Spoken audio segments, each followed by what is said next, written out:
नमस्कार दोस्तों, तो स्वागत है आप सबका अपना चैनल MKK भोजपुरी में। तो धनंजय धक्कन फैंस फिर हो जाइए बड़े लेवल का बवाल मचाने के लिए। जी हाँ, क्योंकि आ रहा है एक और बवाल ऑर्केस्ट्रा सॉन्ग दिलों के धड़कन धनंजय धक्कन का। तो वीडियो में बने रहे, सारी जानकारी दी जाएगी इस गाने के बारे में। उससे पहले दोस्तों, अभी कुछ घंटे पहले धनंजय धक्कन का बवाल वीडियो गाना अखिया के काजल DIC टेलीमीडिया पर रिलीज हुआ है। तो इस वीडियो को देखने के बाद जाइए और उस बवाल वीडियो सॉन्ग को देखिए। तो अब बात करते हैं अभी जो एक ऑर्केस्ट्रा बवाल गाना का पोस्टर आउट हुआ है, जिस गाना का नाम है दीवाना के कितना लाइन बा। तो यह बवाल मैटर को गाए हैं सुपरस्टार गायक व नायक सभी के दिलों के धड़कन धनंजय धक्कन और लिखे हैं मिठू मिसाइल। और इस गाने के संगीत दिए हैं पवन यादव। पर दोस्तों, काफी दिनों बाद राइटर मिठू मिसाइल का लिखा हुआ गाना धनंजय धक्कन के साथ आ रहा है। तो आप पूरे तरह तैयार रहे बवाल मचाने के लिए। और बता दें कि यह गाना धनंजय धक्कन इंटरटेनमेंट पर रिलीज किया जाएगा, लेकिन आपको बता दें कि फिर भी ये कंफ्यूजन है कि पोस्टर पर लोगो धनंजय धक्कन इंटरटेनमेंट का दिया गया है और एक तरफ पोस्टर के दूसरे तरफ धनंजय धक्कन का ऑफिशियल लिखा है। तो देखिए अब धनंजय धक्कन इंटरटेनमेंट पर आता है या धनंजय धक्कन ऑफिशियल पर। लेकिन आपको बता दूं कि ये सॉन्ग रिलीज किया जाने वाला है कल ही धनंजय धक्कन इंटरटेनमेंट यूट्यूब चैनल पर। तो नया धनंजय धक्कन गाना दीवाना के कितना लाइन बा, यह गाना रिलीज किया जाने वाला है कल ही, यानी कि 1 फरवरी को, और वो भी रिलीज किया जाएगा धनंजय धक्कन इंटरटेनमेंट पर। तो आप सब इस वीडियो को लाइक करें, अपने दोस्तों के पास ज्यादा से ज्यादा शेयर करें, कमेंट करें कि कितने उत्सुक हैं इस गाने को सुनने के लिए, क्योंकि काफी दिनों बाद मिठू मिसाइल का लिखा हुआ गाना आ रहा है दिलों के धड़कन धनंजय धक्कन के साथ। तो जरूर कमेंट करें और सब्सक्राइब करें MKK भोजपुरी को इसी प्रकार का न्यूज सबसे पहले देखने के लिए।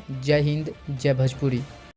भोजपुरी इंडस्ट्री से जुड़ी कोई भी खबर सबसे पहले देखने के लिए सब्सक्राइब कर ले MKK भोजपुरी को और साथ ही घंटे को दबाकर ऑल कर लेता है। कोई भी खबर डालूं सबसे पहले आप मोबाइल तक पहुंच सके बिल्कुल फ्री में।